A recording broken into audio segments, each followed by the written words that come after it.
Está complicadísimo lo que está pasando en el Poder Ejecutivo, complicado y que obviamente mueve, es un cisma grande, porque estamos a semanas de las elecciones generales. Ya hay varias voceadas incluso. María del Carmen Alba podría asumir la presidencia de la República. ¿Qué opinan ustedes? La noticia está en desarrollo y entre tanto nosotros tenemos que seguir con los debates que estamos haciendo aquí en Relación Abierta para que ustedes puedan conocer más a fondo a las candidatas y a los candidatos que quieren ostentar el poder en algún momento, ya sea en la Cámara de Diputados o en la Cámara de Senadores. Hoy me acompañan dos candidatos que vamos a escucharlos, ellos se van a medir en una conversación y en un cruce de ideas, ¿no? La sensación aquí es que la gente los conozca y sepa qué hay más allá del candidato, qué propuestas, qué ideas tienen, ¿no? Tengo a mi derecha a Sonia Ubillús, ella es candidata a la Cámara de Diputados por el partido Perú Acción, está con el número 5, va con el número 5 Sonia, ella es abogada de profesión. Sonia, ¿qué tal? ¿Cómo estás? Bienvenida, buenas noches. Buenas noches, Julio, siempre encantada de estar en tu programa. Muchísimas gracias por estar aquí ahora en este formato de debate. Y sobre mi izquierda, y esto de derechas e izquierdas es... Esto es algo fortuito, es circunstancial nada más. Ya los candidatos nos dirán luego si por ahí van sus ideas también. Sobre mi izquierda tenemos a Carlos Tuse, él es candidato a la Cámara de Senadores, va con el número 3 por el partido político País para Todos, partido que tiene en la plancha presidencial a Carlos Álvarez, ¿no? ¿Qué tal, señor candidato? Muy buenas noches. Buenas noches, Julio. Gracias por la invitación. Saludos a Sonia y a través tuyo saludar a todos tus seguidores. Muchísimas gracias. Bueno, acá la idea, les cuento a ambos candidatos, es vamos a proponer un tema y pues ahí están los campanazos. Cada uno va a tener su momento de poder argumentar, pero, por ejemplo, mandamos el primer tema, argumenta la candidata Sonia Ubillús, y hay una réplica, ¿no? Más allá de la alocución que van a tener, hay una réplica. Obviamente, cuando estén escuchando el relojito, ponme el relojito, ahí está. Cuando escuchen ese sonido del relojito es porque la intervención ya tiene que ir terminando. ¿Estamos bien? ¿Estamos claros? Claro ¿Okay? que sí.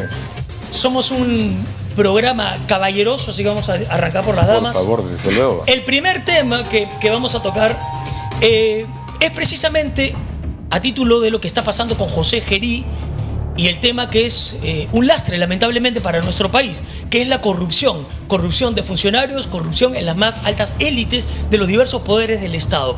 ¿Qué se va a hacer? ¿Qué políticas públicas, por ejemplo, la candidata Sonia Ubillús tiene o podría imponer o proponer desde la Cámara de Diputados para luchar contra este flagelo? La corrupción a toda medida y a todo nivel. Sonia. Bueno, buenas noches con tu público, buenas noches también con Carlos Tuse, que bueno, no te saludé antes, pero un placer. Encantada de estar acá. Con el tema de corrupción, Perú Acción tiene las cosas muy claras y lo que estamos proponiendo es la creación del Consejo Nacional de Moral Pública.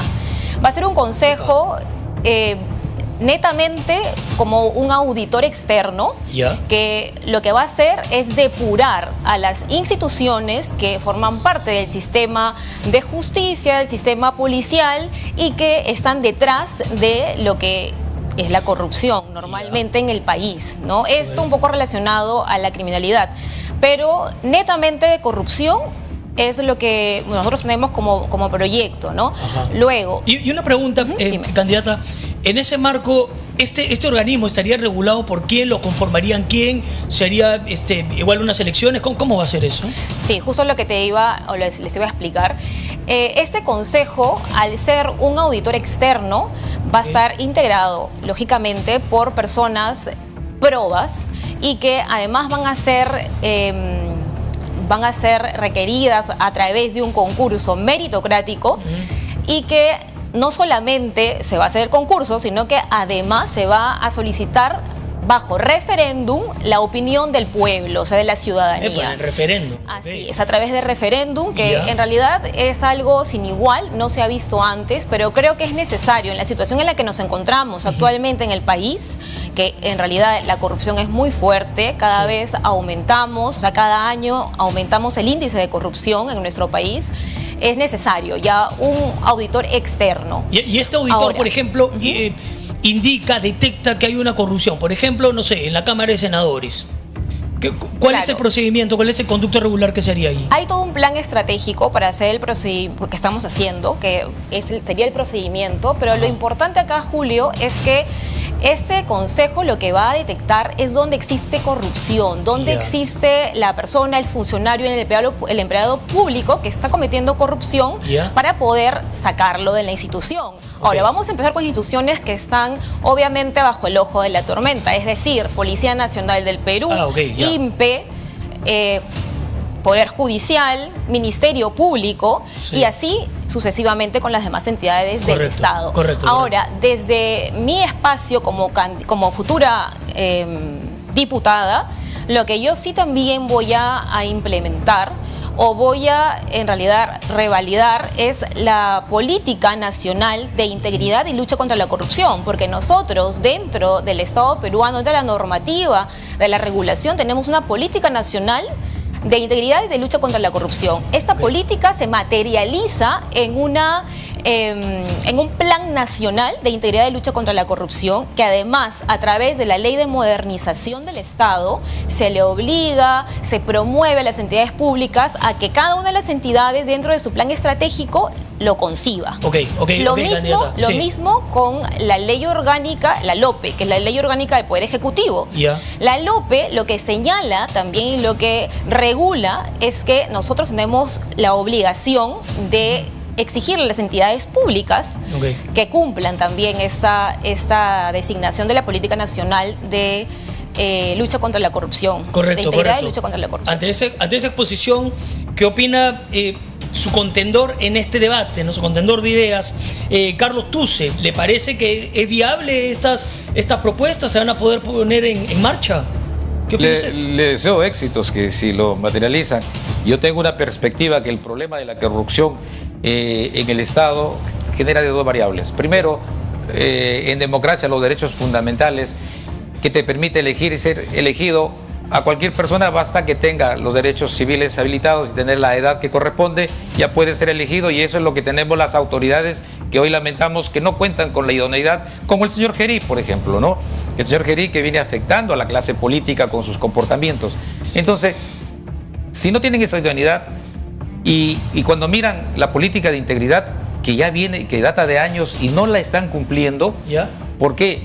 Porque las leyes son laxas y porque también la persona no está siendo capacitada. Lo que estamos pretendiendo es, no se puede prohibir los cargos de confianza, no se puede prohibir ser elegido o no. Entonces debería haber una institución, la sociedad académica tiene que tener un rol en la situación de Estado, y la sociedad académica tiene que capacitar. Haber una institución que capacite a todas las autoridades. Pero la pregunta es, ¿debería haber o ustedes van a implementar que haya una institución? Nosotros estamos pretendiendo, yo soy profesor del doctorado en el CAE, y nosotros allá hemos hecho una serie de estudios, de investigaciones, y ahí hemos colegido de que todas las personas que van a ocupar un cargo público deberían pasar un proceso de inducción para que entiendan los procesos de Estado y poder tener un perfil de idoneidad que requiere la política de integridad. Al día de hoy no la hay. Eso es preventiva, eso es una medida preventiva, ¿va? Antes de que... Esa es inductiva de educación con visión ética.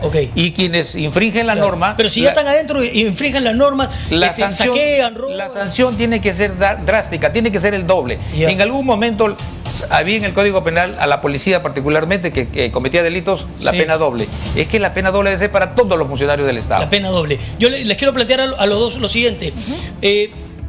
Cadena perpetua, o incluso algunos van más allá, ¿no? Pena de muerte para los corruptos, ¿no? ¿Ustedes están de acuerdo con eso? ¿Sienten que va a poder ser así? Entendiendo que ustedes podrían llegar también al legislativo.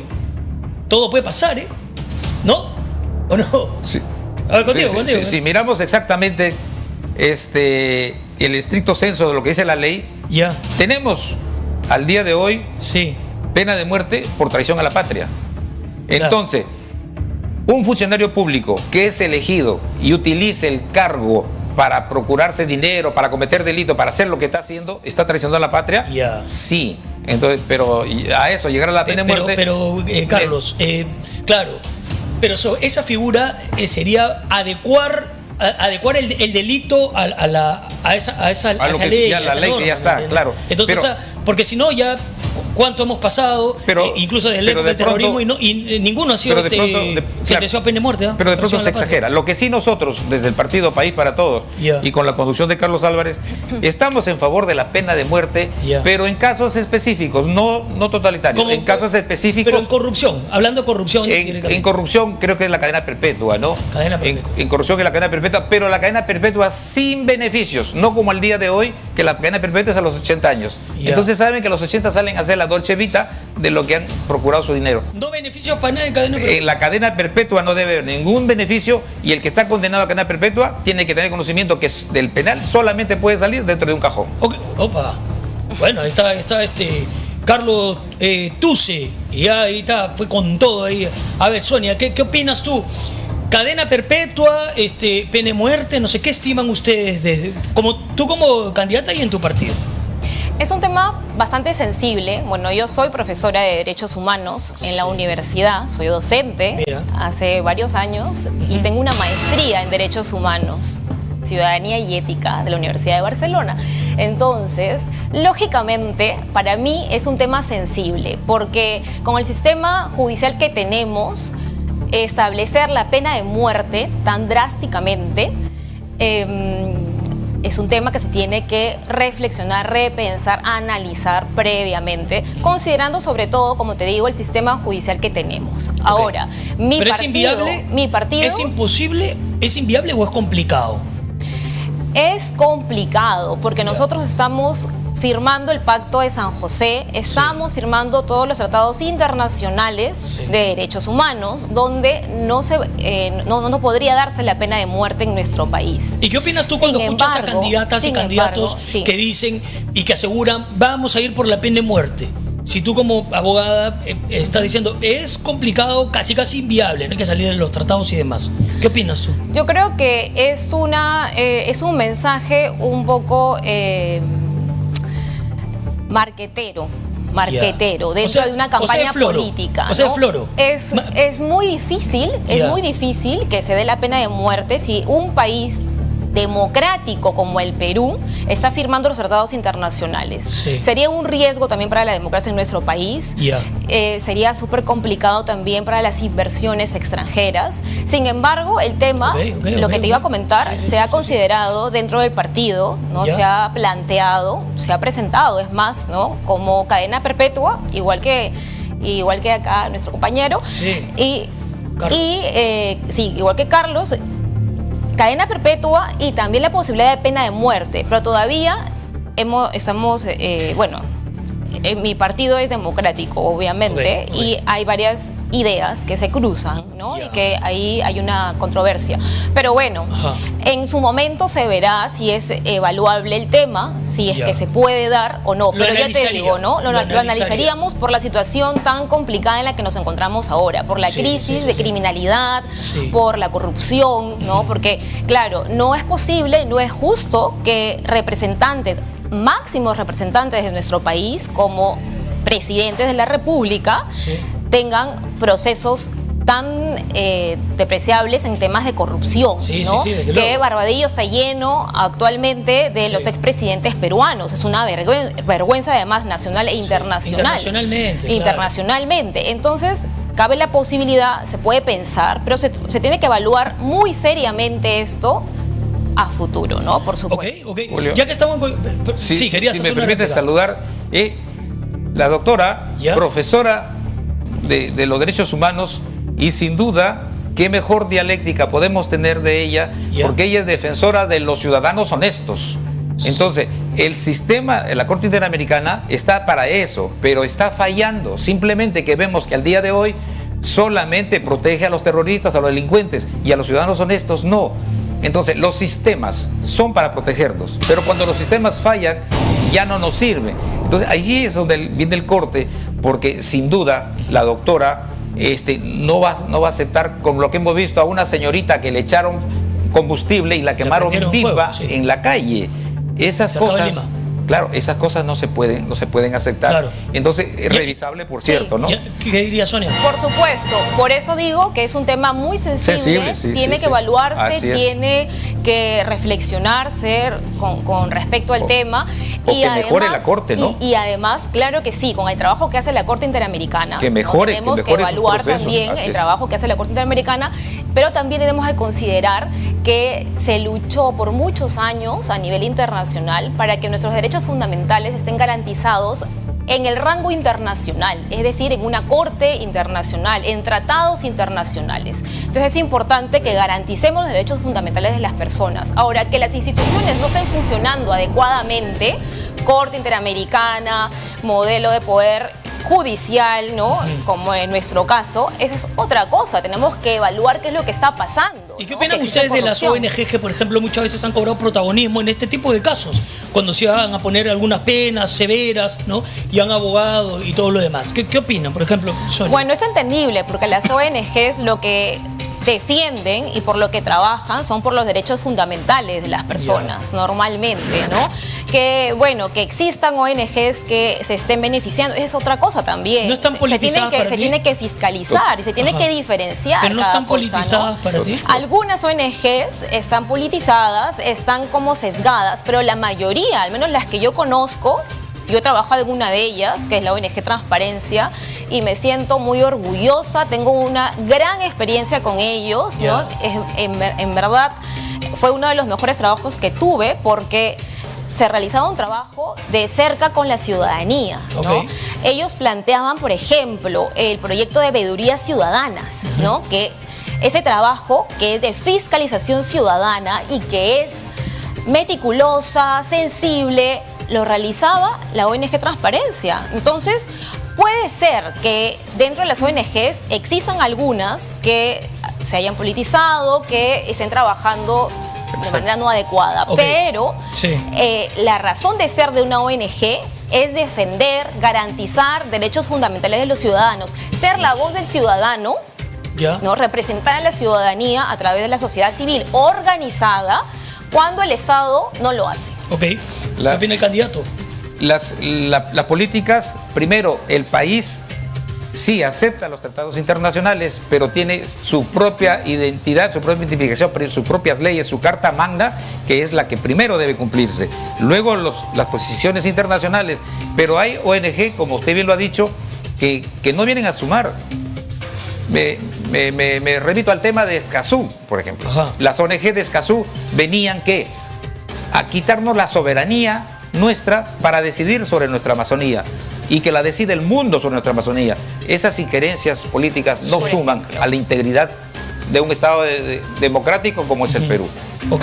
Y por ejemplo, bueno, estaba revisando un poquito también sobre el caso Chavín de Huántar, ¿no? Una cosita, los tratados internacionales tienen el rango constitucional. Sí, claro. ¿No es cierto? Entonces, al tener rango constitucional, son tan importantes como lo que se regula dentro de nuestra Constitución, que muy bien lo has comentado, es, bueno, regula. Por eso que en la pirámide de Kelsen de la Constitución están los tratados, pero no los tratados y la Constitución. Y ahí es donde debemos. Están a la par. Claro, pero eso es lo que debemos nosotros mirar. Igual de importancia. Porque no podemos perder la identidad de país que tenemos. Hoy con la globalización hay tanta injerencia, pero nosotros tenemos que preservar nuestra identidad. Por supuesto, desde luego que sí. Y eso nos lleva también a tratar el tema de la actualidad y que es el tema del día, seguramente el de la semana, que es el caso de José Gerí Oré, la firma que se están buscando y al parecer una vacancia, crónica de una vacancia anunciada, casi, ¿no? ¿Qué opinan ustedes? Y esta es una pregunta ya no solo como candidato, sino como partido político. ¿Qué opinan, por ejemplo, de Perú Acción? ¿Qué es lo que dicen, Sonia, a propósito del particular? Claro. En nuestro partido tenemos muy claro que tienen que realizarse muchas reformas. Dentro de ellas están las reformas a nivel de gobernabilidad, ¿no es cierto? Es decir, dentro del ámbito de gobernabilidad tenemos el poder ejecutivo, el poder legislativo, el poder judicial, que necesitan reformarse. Dentro de ello están las normativas que a través de la Constitución, ¿no? los artículos que a través de la Constitución establecen o les dan una opción a cada poder cuando existe un desequilibrio de poderes. Por ejemplo, la vacancia, por ejemplo, la censura, ¿no? Sí. Son herramientas extraordinarias que se usan de manera excepcional, claro, para que puedan medir el equilibrio de poderes. Ya, pero acá hemos tenido congresistas que no tienen ni idea de para qué sirve la vacancia y la censura. Claro. Han abierto 7 censuras. Ese es el problema, que las están usando de manera rutinaria, las están usando muy mal, ¿no? De muy mala forma y para sus propias conveniencias. Entonces, lo que se tiene que hacer acá es realizar una interpretación de parte del Tribunal Constitucional, que en su momento lo hizo, pero tiene que ser más claro. Es decir, cuándo se utiliza la vacancia, cuándo se utiliza la censura, no usarla de manera desproporcionada, ¿no? Sobre todo con el caso de la capacidad moral, por ejemplo, ¿no? Claro. Van de frente con el tema de la capacidad moral. Pero, Sonia, y la pregunta es concreta, igual para cuando te toque, Carlos, por favor. ¿Ustedes están a favor de que lo vaquen a Gerí de verse a su casa, si no es mañana, dentro de 15 días, como estipula la norma, o debería quedarse? Bueno, debería irse. Para nosotros debería irse a su casa. Es decir, hay demasiadas pruebas, hay demasiadas situaciones que vienen desencadenándose una tras otra y es una vergüenza. Es decir, ya es una vergüenza y además una falta de respeto y de responsabilidad, por supuesto, si el Congreso o el Parlamento lo quiere mantener. Eso solamente daría pie a que la ciudadanía y la población piense que en realidad lo están sosteniendo, lo están cubriendo, lo están protegiendo. Y eso es lo que tiene debería irse, por supuesto. Además, que no es que que le queden pocos meses, porque a él le queda hasta julio. Hasta julio, claro. Entonces, no es hasta las elecciones. En julio cambia la cosa, ¿no? Así es. Sonia Ubillús, de Perú Acción, dice que se va a su casa, que se debería ir a su casa. ¿Qué dicen, Carlos, desde tu partido, que es el de Carlos Álvarez, País para Todos? La incapacidad moral no es la medición somática de la persona, es la evaluación política. Y la evaluación política se mide con la idoneidad. El señor ya no es idóneo para estar en el cargo, entonces, así faltara una semana para hacer transmisión de gobierno, transición de gobierno, puede ser vacado, porque no se puede permitir. Si nosotros decimos, sí, pues ha cometido esta idoneidad, pero ya falta poco, déjalo, estamos soliviantando las faltas, las infracciones y los delitos. No.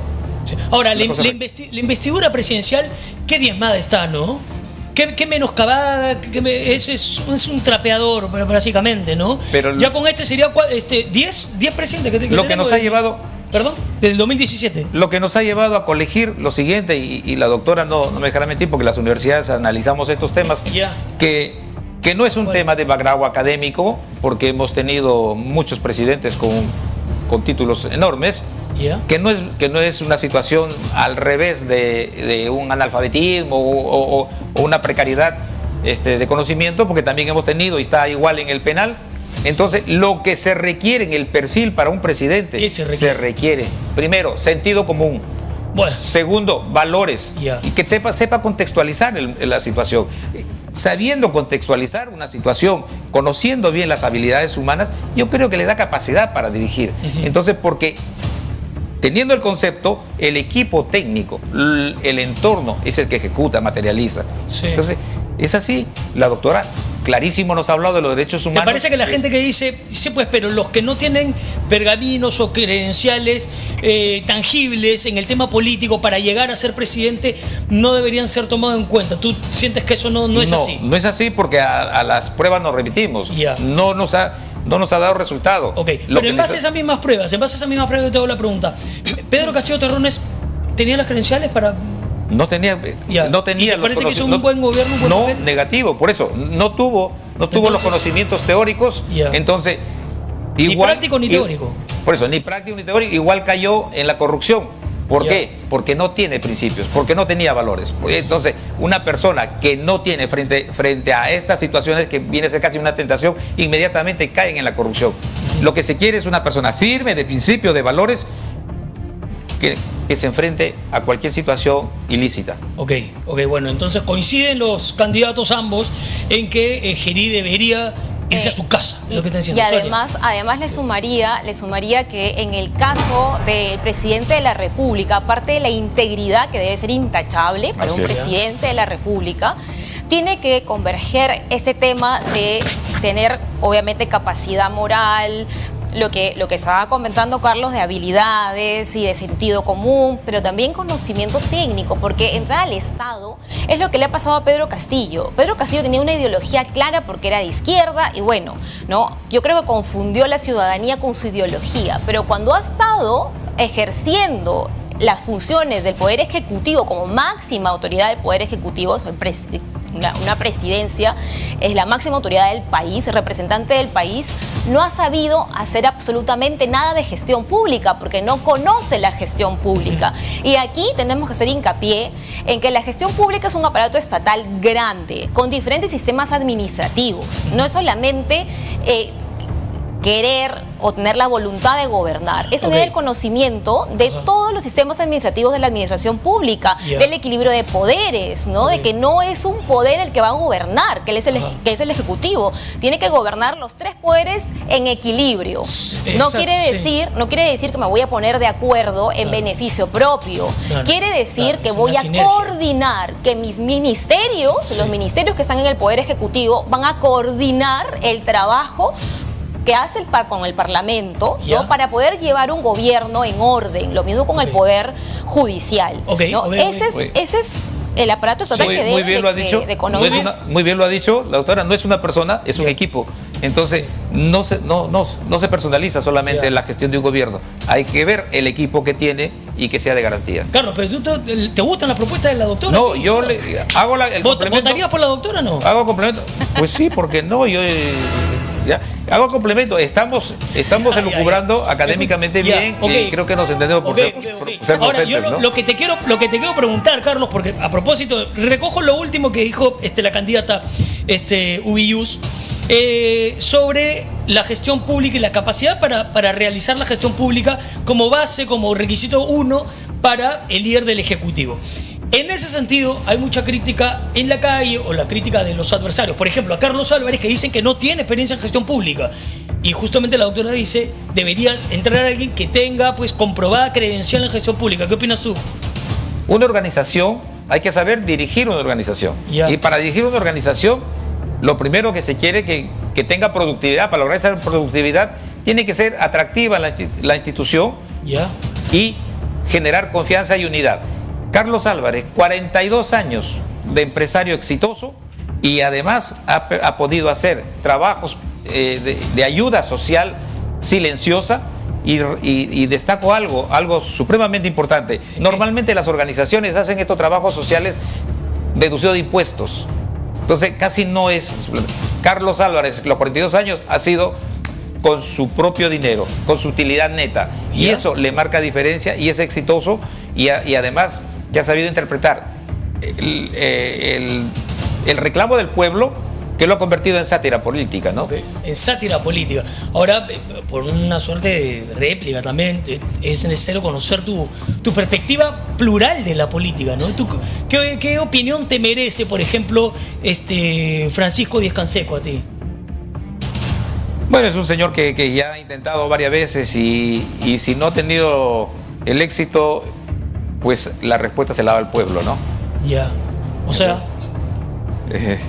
si tú no llegas al pueblo, significa que tus intenciones no están en diálogo, en comunión. Cuando uno llega al pueblo y si el pueblo te da esa recepción, es porque estás alineado. La réplica de la candidata Ubiyús. Por supuesto.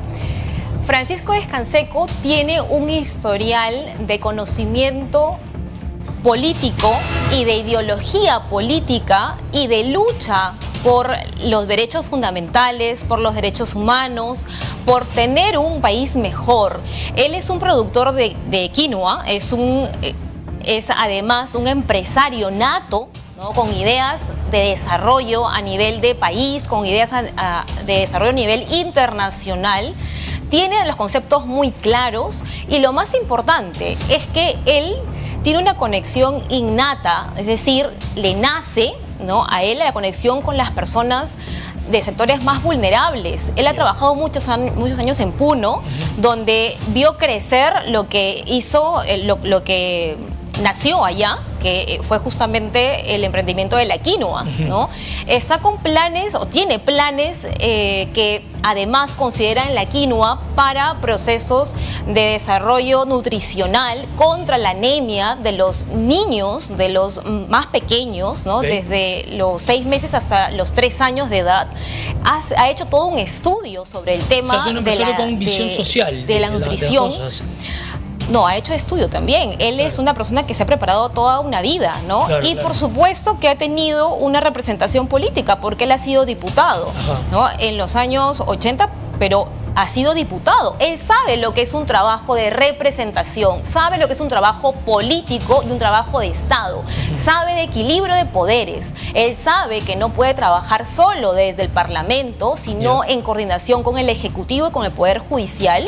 Y además, lo más importante, que tiene las cosas claras, ¿no? Y sobre todo, que es una persona íntegra. A él no le pueden o no le van a encontrar un proceso penal o un proceso abierto por un tema de corrupción. Por eso es que él habla con tanta vehemencia, ¿no? y con tanto ímpetu, porque quiere un cambio que de verdad se pueda visibilizar. Él además le ha puesto a nuestra campaña la campaña de la revolución pacífica, porque tú sabes que para todo cambio que de verdad se note en un país como el nuestro, tiene que haber una pequeña revolución. La revolución pacífica. Ya. ¿Y cómo sería eso? Bueno, con todos nuestros planes que tenemos a nivel de plan de gobierno, solamente he mencionado 2, pero en realidad tenemos muchos planes en cada una de las líneas de acción. Allá afuera la criminalidad, los delincuentes, los impresentables, de frente te matan, ¿no? Te meten 5 balazos y luego te roban el celular. Entonces, ¿cómo sería, por ejemplo, hay una revolución pacífica con ellos? Claro, porque nosotros no vamos a hacer la guerra, por supuesto, ¿no? No vamos a entrar en un conflicto de hacer una guerra, porque una revolución que no es pacífica es entrar en un conflicto bélico normalmente, ¿no? Entonces, es una revolución que se va a hacer de manera estudiada, reflexionada, con propuestas y planes que además implican una reflexión técnica también para que se puedan hacer, para que se puedan aterrizar, ¿no? Y puedan ser factibles de realizarse. Y solamente con nuestro plan Mano de Hierro, por ejemplo, en el tema de la criminalidad, nosotros también estamos apostando por erradicar la delincuencia, bueno, la delincuencia entre comillas, pero las personas corruptas que están encargadas de la policía, del INPE, del Ministerio del Ministerio del Interior, por supuesto, el Ministerio Público, Poder Judicial, y bueno, te puedo seguir hablando del plan de Mano de Hierro, pero no sé si... Plan Mano de Hierro, ¿no? Así lo han puesto. ¿Ejército, militares a las calles o no? No hemos pensado en ejércitos y militares en la calle todavía, porque queremos primero poner en marcha el plan Mano de Hierro, que implica reducción de las personas corruptas que están dentro de los organismos que deberían hacerse cargo de la seguridad ciudadana. Policía Nacional del Perú, INPE, Ministerio Público, Poder Judicial. ¿Pero que la policía una renovación total, una reestructuración de la policía? Que vuelva a la reestructuración.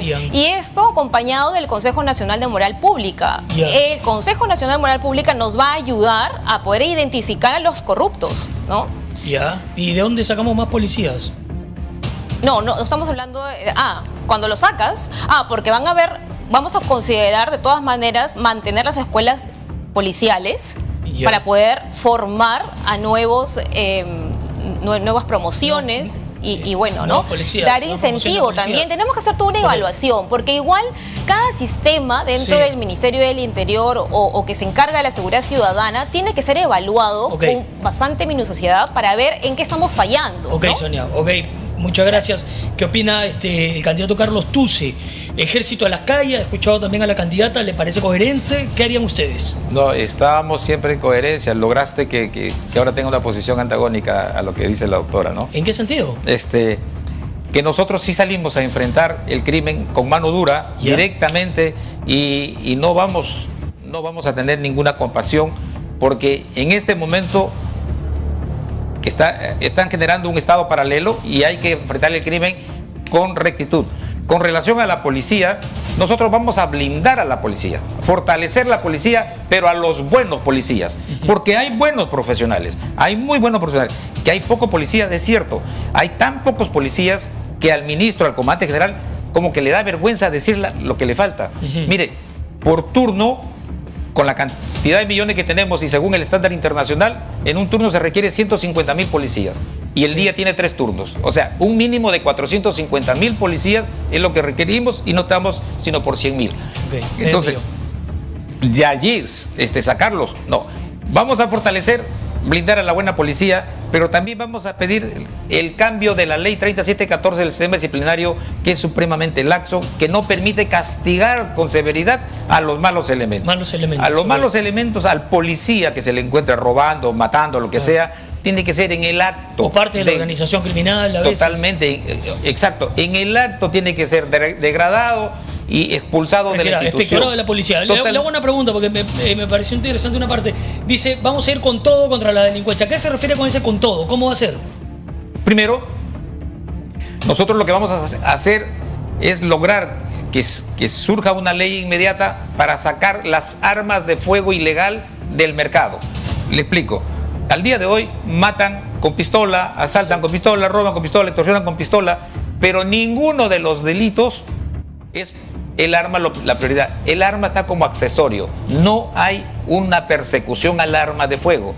Y sin embargo, los delincuentes, como saben que no se persigue el arma, le pongo el ejemplo de Armonía 10. En Armonía 10 han sido 3 vehículos para el asalto. Uno, el que va siguiendo el objetivo y va a decir dónde es el mejor lugar. En otro llevan al sicario y en un tercero una persona con el arma criminal, el arma de fuego. Si la policía los interviene a los 3 en ese estado, no pasa nada, porque no hay ningún indicio ni evidencia. Y el que tenga el arma es un acto administrativo. Ok. ¿Cuál otra medida pondrían? Es lo que nosotros, sacar el arma inmediatamente del mercado para que la policía, cuando haga las requisas, las armas que se encuentran, inmediatamente condena mínimo de 5 años para todo el mundo. Eso es la primera decisión. O sea, seguirle el hilo al arma, por dónde está, de quién le pertenece. Quien tenga un arma. Quien tenga el arma. No puede aludir que se la encargaron, que se la prestaron, no. Para que la gente no tenga las armas. ¿Qué otra medida pondrían? Nosotros estamos también estableciendo frente a la criminalidad en las cárceles, reformar el INPE, pero sacando los cargos de confianza que es el día de hoy. La corrupción no está en el equipo de técnicos especialistas del INPE, sino en los cargos de confianza que llegan con encargos especiales y apoyados. El INPE tiene que ser una institución como la Policía Nacional, única, estructurada y que respondan los cargos a partir de allí. Ellos tienen que responder por la seguridad de los internos. Esa es la medida que nosotros... Correcto. Vamos a pasar del tema de inseguridad y la lucha contra la criminalidad. En el caso del INPE, yo quería comentar un tema importante también que estamos considerando. Hemos hecho una evaluación profunda de justamente las entidades públicas que están a cargo del sistema de seguridad ciudadana en nuestro país, y obviamente el INPE es una de ellas, ¿no? Es uno de los más importantes.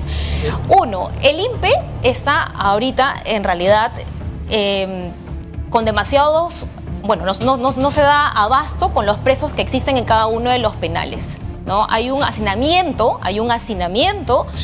que se nota porque no está funcionando, ¿no? Es decir, tenemos más de 200.000 presos actualmente en nuestro Perú.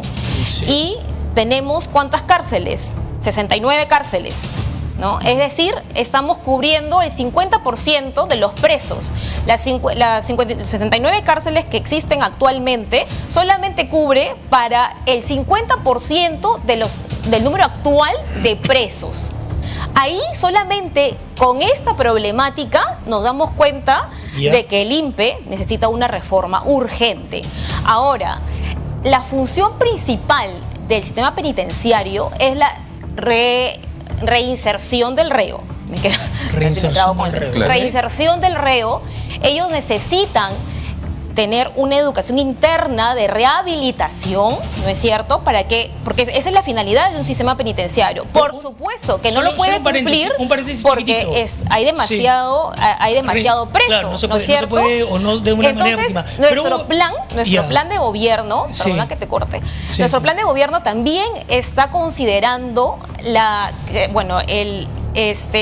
tener más, obviamente, cárceles, y estamos considerando 20 cárceles adicionales a las que tenemos, ¿no? Dentro de nuestro plan de acción. Hemos visto la posibilidad a nivel presupuestal también de tener 20 cárceles pero adicionales. Antes, o sea, a ver, digamos, antes de, no digo que esté mal, pero antes de tener como prioridad el tema de, por ejemplo, la reinserción o ver las mejores condiciones para los presos, ¿no habría primero que meterlos a la cárcel? O sea, porque están todos afuera ahorita, ¿no? Y ya hay una criminalidad tremenda, no se dan abasto para meter los presos, ¿no? Capturan a uno, a la semana siguiente ya está delinquiendo, extraditan a uno, se mete por Tumbes, por la frontera, ¿no? Norte del país. Entonces, o sea, no habría, antes de ver cómo tratarlos bonito, que obviamente se les tiene que tratar humanamente, no lo dudo, por más que seguramente algunos no lo merezcan, no habría que ver la manera más bien de encerrar a los que están cometiendo pero estos no se trata de tratarlos bonito, no se trata de tratarlos bonito, se trata de tener un sistema penitenciario que funcione adecuadamente dentro del país, no de tratarlos bonito. Eso implica que tenemos que tener el número de cárceles para el número de presos que existe actualmente, ¿no? Si son 200.000 presos, tienen que haber, por supuesto, por lo menos unas 100 cárceles, ¿no? Pues sacarlos del hacinamiento es mejorarles el trato, pues, ¿no? No es mejorarles el trato, es que el sistema cumpla su función. Porque si nosotros seguimos nosotros agarrando en las calles a los presos, ¿no? Lo que va a pasar es lo que está pasando ya actualmente en el INPE o en el sistema penitenciario, que desde ahí se cometen los crímenes. ¿Por qué? Porque ni siquiera tienen dentro de sus funciones, de su elaboración estratégica del sistema penitenciario, la idea de separar a los criminales que conforman organización criminal de los presos primarios. ¿Me entiendes? Esa mezcla hace que estas personas, en vez de reinsertarse porque son presos primarios, formen parte de las organizaciones criminales mucho más rápido de lo que uno puede creer. ¿no? Entonces, por ejemplo, desde adentro se cometen los crímenes. Es verdad, pero los cerebros que están adentro de las cárceles tampoco que estén en todos los pabellones. Son focalizados. Pero con el hacinamiento que existe, imagínate, ya en un pabellón no alcanza el número que debería alcanzar. Definitivamente la llamada, hacer otro tipo de cosas. O sea, yo te lo pregunto en este sentido, en el siguiente. Me voy al último chofer, al último señor del colectivo que lo mataron, que lo acribillaron, que le metieron no sé cuántos balazos y una vez muerto le siguen metiendo balazos. ¿Tú crees que la familia de ese señor, la mujer de ese señor, la esposa, los hijos de ese señor dirían, bueno, sí, pues está bien que a los presos o seguramente al que mató al señor le den una prisión un poquito más cómoda, ¿no? Para que no estén hacinados, antes de que se piense, oye, vamos a hacer muchísimo más drásticas las penas para estos salvajes que están matando, que apretan el gatillo sin medir a quién? Bueno, es que las penas son... Es que el problema no son las penas, porque la regulación del Código Penal ya establece las penas y no son penas cortas, son penas interesantes. ¿Y cómo se explica entonces que uno que entra a la cárcel sale en 8 años así delinquiendo? El sistema está corrupto, el sistema penitenciario está corrupto, es decir, les dan las facilidades para que puedan comunicarse a través de los móviles. Las cárceles no tienen una tecnología de seguridad adecuada, que deberían de tenerla. Esas megacárceles que estamos pensando desde Perú Acción, las cárceles que estamos pensando crear, van a tener la tecnología de punta para que no se pueda llegar a comunicar a través de los móviles. ¿No? Eso también, no te lo había comentado, pero es sacarle importante. La comunicación. Vamos a ir con el candidato también para poder hacer mucho más vertiginoso el diálogo. ¿Qué opina usted? ¿Qué opina usted de lo que hemos estado conversando? Usted como general de la policía, ex-PIP. ¿Qué opina? Sobre las cárceles, pues definitivamente el castigo tiene que ser severo de acuerdo a la gravedad también de sus delitos. Estamos en contra de lo que hacen al día de hoy, por ejemplo, con este señor El Monstruo, que lo han pasado por todo sitio y lo pintan casi como un héroe, ¿no? Cuando es un miserable que debe estar ya en Chayapalca. Y lo han enviado a la base naval, donde no conozco, pero se dice que es una cárcel dorada, ¿no? Entonces, con ciertos beneficios. los jóvenes ven eso y dicen, yo quisiera ser como él. Entonces, no, pórtate mal y el Estado... ¿En serio? ¿Alguien que va a pensar? Pero miren, pero es lo que estamos viendo. Entonces, no, aquí la mano firme es los delincuentes de gravedad, Chayapalca, pero candidato, o sea, a ver, sí, yo también sé que suena estrambóticamente equivocado, pero el señor Arriola salió a decir en su momento y dijo, va a hablar, ha dicho que quiere hablar, y nos sirve muchísimo más él hablando que encerrado en Matías de Chayapalca, porque ha sido cabeza y cerebro y autor intelectual. Entonces, por allí puede hacer que le han dicho, ok, en medio de esto, de que vas a colaborar, va a ser una suerte colaborar eficaz, ok, vete acá, no piensas eso, entonces policía. ¿No crees que vaya por ahí? No me cabe duda que está apoyando a la cortina de humo que requiere el señor Gerí. Porque esas cosas no son así. Si él es comandante general, él no es oficial de caso. Y si no es oficial de caso, no tiene por qué saber qué cosa está diciendo ese delincuente. Entonces, por ahí, nosotros que conocemos la verdad, está simplemente politizando su cargo. ¿Y cuál es la verdad? Dila tal cual. No, o sea, por es una cortina de humo para tapar Pues desde luego se están utilizando una serie de cosas para tapar la falta que está cometiendo el presidente. El Chifagate, las visitas, todo eso. Se ve clarísimo. Este señor es un miserable y como miserable debe irse inmediatamente a estar aislado en la cárcel que le corresponde. Y me digan, el proceso judicial, pues que se trasladen los operadores de justicia. Que se trasladen. Si siempre se han hecho a distancia. Simplemente, si no tenemos mano firme, si no tenemos decisión, vamos a estar viendo los circos que estamos viendo el día de hoy. ¿Usted implementaría de la Cámara de Senadores, que usted, donde postula usted, implementaría más cárceles, implementaría penas más drásticas? ¿A dónde se orienta? Las penas son drásticas, la cadena perpetua según los delitos. Sí, obviamente hay que hacer más cárceles. La autora ya definió que tampoco pueden estar hacinados, porque el hacinamiento se convierte en escuela del crimen para ellos mismos. Entonces, las cárceles sí tienen que aumentarse, pero por el tipo de delito hay que segmentarlos. Al día de hoy, al que roba un celular lo mandan con el que acaba de asesinar a una persona. Entonces, las cárceles son escuelas de crimen. ¿Dónde construiría esas nuevas cárceles? ¿En qué parte? Eso sí es un buen tema, una buena pregunta, porque cada uno no quiere que estén en sus jurisdicciones, pero ese es un tema de diálogo del Estado. Pues el Estado tiene que llegar a los lugares y decir cuál es el costo-beneficio también para el pueblo, no solamente pero ¿cómo convencerlos? Porque lo que han dicho en no pocos lugares es, a ver, al poner aquí una mega cárcel, una cárcel grande, una ciudad penitenciaria, lo que van a hacer es traer el crimen acá. No necesariamente, no necesariamente, porque en Chayapalca no ha ido el crimen allá, simplemente... Pero el Estado tiene que saber negociar y dar un justiprecio a las personas que están ahí. Eso es gestión simplemente. Eso no requiere mayor cosa. Pero sí tenemos que ser decididos y firmes contra los delincuentes. ¿Algún lugar que, por ejemplo, usted piense, este lugar podría ser idóneo para empezar un diálogo con la gente y ponerle la... Por temas de logística y distribución, simplemente es hacer crecer Chayapalca. Hacer crecer extender Chayapalca, porque obviamente la logística de llevar el agua y traer todas cosas demanda costo. Entonces, para hacer un buen operador logístico es, creo yo, extender la cárcel. Sonia, ¿tienes algún lugar en medio de esta política de construir más cárceles en donde se podría hacer, no sé si una ciudad penitenciaria, no sé qué es lo que tienen como partido pensado?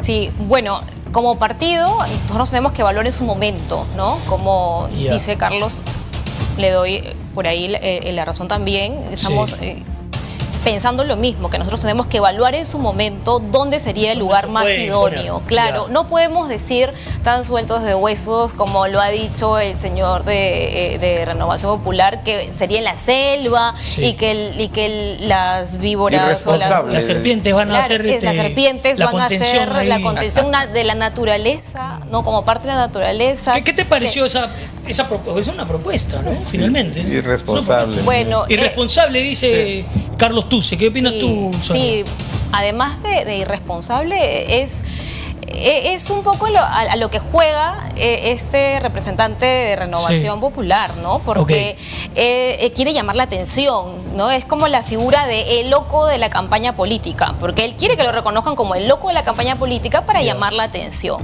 Pero sabemos que sus propuestas son irracionales, son irreales y algunas absurdas, ¿no es cierto? ¿Cuál te parece la más absurda de todas?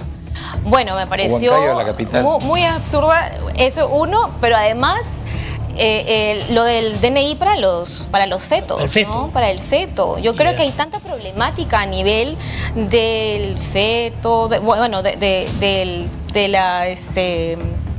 las madres, de la procreación y de las madres que además muchas veces son madres por violencia sexual, que en verdad decir esto a estas alturas, ¿no? De cómo está la situación en nuestro país, es una irresponsabilidad, pero además un tema muy marquetero, ¿no? Él, como te digo, quiere siempre quedar como que es el loco, el que dice cosas irracionales para llamar la atención. Es como, juega un poco a la figura que también realizó y trabajó Trump, ¿no?